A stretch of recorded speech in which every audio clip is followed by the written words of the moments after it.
ever wish your day wasn't dictated by your health? Are you tired of being tired all the time, or is pain holding you back from enjoying your time with your family? Would you like to manage your symptoms holistically, but you just don't know where to begin? I am so excited that you're here. This podcast will help you understand how natural remedies work so you can relieve your symptoms and live a fuller life. My name is Penny. I'm an occupational therapist, past pharmaceutical rep, a mom, and a wife with a strong faith, and for 25 years, I battled through debilitating Crohn's disease. I took all the medicine and did all the surgeries that stole so much time with my family, but never truly healed me. I finally realized if I was going to survive this disease, I needed to open my stubborn eyes to alternative solutions. I researched how perfectly our bodies work with plants and a lifestyle that made my health less of a burden to my family and aligned so beautifully with my faith and my medical training.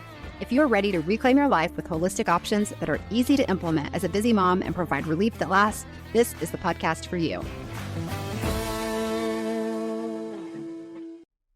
Hey there, sweet Becoming Natural friends. Welcome to the Soap-Free Skin mini-series, a special set of mini episodes here on Becoming Natural, and I am your host, Penny Sampler.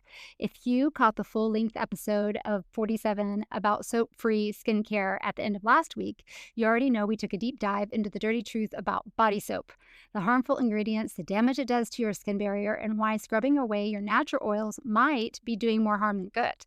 Now, I know that episode stirred up a lot of questions. Mainly, what the heck are you supposed to use instead? And I completely left you hanging over the weekend. I am so very sorry. Life happened and I left you soapless. There are more options than you might think. So instead of giving you a giant info dump in one go, I decided to break it down into short, sweet mini pods over the next few days. Nothing crazy and over the top. Each mini episode will spotlight a natural, effective alternative to soap that actually respects your skin. We're talking God-made ingredients like oil cleansing, honey, apple cider vinegar, clay, herbal powder paste, salt and magnesium soaks, tallow, and healing oils. And yes, we'll unpack how to use them, why they work, and what science and scriptures say about giving your body what it truly needs. So if you're curious, overwhelmed, or just tired of buying clean products that still leave your skin dry, red, or irritated, these next few episodes are just for you. Sometimes getting clean still spawns products loaded with ingredients you can't pronounce, so why not use the core ingredients to begin with?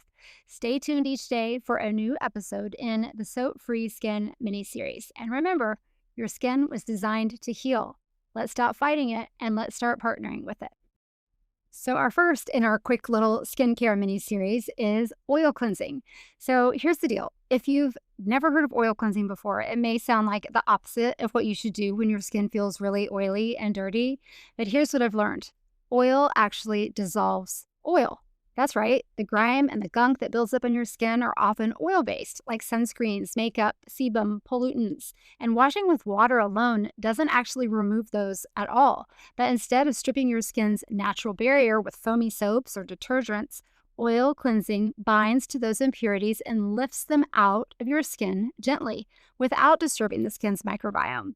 This isn't some weird new trend either. People have been using oils for centuries to cleanse their bodies. As we said before, from ancient Romans slathering on olive oil and scraping it off with a striggle, to biblical anointing rituals with fragrant oils. Oil has always been a part of the healing and purification process. So what oil should you use? Now, I really don't want you to get overwhelmed here. You don't need to go buy 10 different oils and start mixing them like a crazy lady in your bathroom. I want you to keep it simple. You can absolutely start with just one oil that's well suited for your skin type, or use a basic 2-oil blend as your go-to cleanser.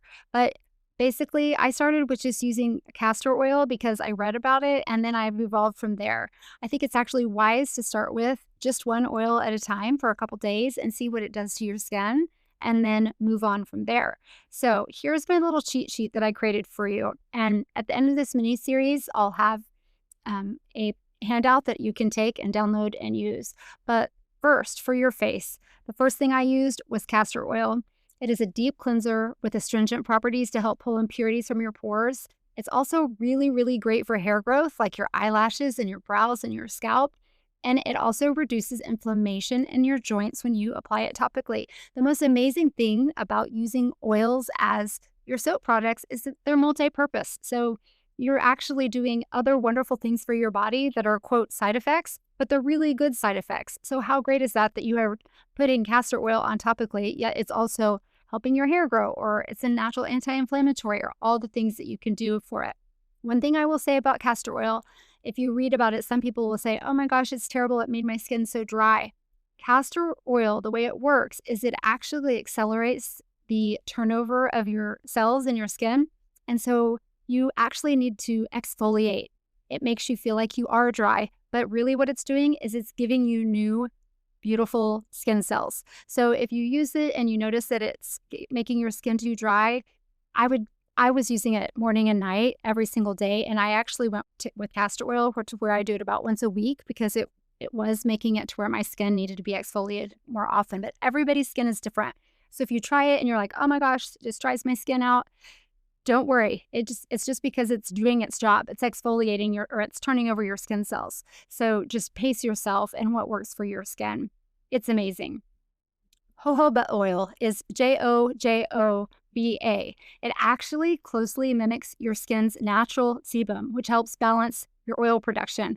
This is really important because if your body thinks that it's dry, then it's going to accelerate the production of oil and then make you more oily. So jojoba oil is actually naturally antifungal.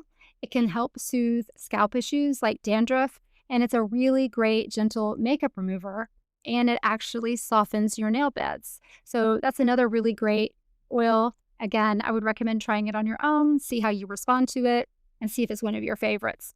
Olive oil. Olive oil is rich in antioxidants and oleic acid. It nourishes and calms irritated skin. And if you get a really quality olive oil, you will see amazing results with your skin. It is excellent for reducing oxidative stress when used in cooking. So obviously it's going to be really good for your skin. Just think about those olives and how many antioxidants they are and how great it is for you. So it works just as well topically. It helps improve your skin elasticity when you apply it consistently. Grapeseed oil. Grapeseed oil is actually lightweight and high in linoleic acid, and it is perfect for acne-prone or oily skin. It may also support cardiovascular health when it's consumed, and it contains resveratrol, a very powerful antioxidant that supports aging skin. So grapeseed oil is a good one as well. Now, I broke this down into your skin and your body, but honestly, everything is interchangeable. This first one is for your body. I actually use on my face apricot kernel oil. It's lightweight. It's rich in vitamins A and E. I think it makes my skin very, very smooth when I use it on my face. It can help soothe eczema or psoriasis flare-ups, and it works really well as a gentle carrier oil for essential oils. So if you're trying to get a certain essential oil into your skin, this is a great oil to use in tandem with an essential oil. Sweet almond oil. It softens the skin and helps lock in moisture. This is a great one for your full body. It's known to reduce dark circles and puffiness under the eyes. It may relieve muscle aches when used for massage. Another example would be fractionated coconut oil. It's a stable liquid version of coconut oil that's less likely to clog your pores. It contains medium chain triglycerides. If you know your MCT oil, that stands for MCT. That may aid in brain function when consumed, so it actually can help your brain cells. It's also antimicrobial, and it can help with fungal skin conditions. That's just a handful of examples. I've talked before about rosehip oil. We've talked about CBD oil. There are so many different kinds of oils. If they're made from plants, your body loves them. So it's a really fun way to just kind of dive in and try all new different oils. You just want to make sure that you look for organic, USDA organic, and I'll actually link some up in the show notes, of course. Also, you want to make sure that they're cold pressed oils whenever possible. What that means is they haven't used heat. And when you don't use heat, they retain more nutrients and are less processed, keeping their skin loving properties intact. So how do you oil cleanse? Simply apply your oil to your dry skin. Don't apply any water yet. It's not necessary. Massage for a minute or two. Let it sit. Give it time to bind to that dirt and the impurities, and then you can either steam it off or you can just put a warm, damp washcloth over your skin and wipe it off gently and repeat if needed. And honestly, if I have not had any makeup or if I do it a second time, I just put the oil on my face and I'm done. I don't even wipe it off. I just let it absorb, and you do not feel over oily. I do it morning or night, and maybe in the morning I have a few minutes before I put my makeup on if I wear makeup, but you will not feel as oily as you think that you might if you put it on morning and night. So you don't need to use any soap after you put the oil on your face. This is in place of soap. We're trying to learn how to not use soap because of all those nasty parabens and ingredients and fragrances that are really, really bad for us that mess up our hormone system. We don't want those. We just want to moisturize. So your skin will feel soft and clean and balanced with just the oils. So pro tip, if you're just starting, try a blend, like I said, of 1 part castor oil to 2 parts jojoba or 2 parts jojoba or olive oil. You can mix and match. There is no like hard and fast way that you need to choose your oils. I think it's more fun to try one at a time just so you can determine how your skin responds to each oil. And that's a great place to begin. And then you can adjust later on based on what you like, how your skin responds, and what your needs are. So it's nice just to see, like I said, what each one does differently. And I had no idea that apricot kernel oil would do anything for my skin. And I had it in my bathroom cabinet and I couldn't remember why I bought it. So I just tried it and actually it's turned out to be one of my favorite oils. So then you can try to mix. Oh, another one I didn't mention was the squalene oil. Love that one too. That's really good for skin, hair, nails, face, body, all of it. So why does oil work? Just to summarize, it supports the skin's acid mantle. That is that delicate layer that's pH, that's your acid layer that keeps your bacteria in check. We have a microbiome on our skin. Go back and listen to episode from last week about why we don't want to use soap. It locks your moisture in. So it leaves beneficial microbes intact and your skin has its own ecosystem. We don't want to nuke it. We just want to nurture it. So we nuke it when we put these really harsh chemicals and scrub down our skin. And this way, we're not going to scrub off all the great things in our skin. We're going to encourage them to stay there and we're going to, as I said before, nurture it.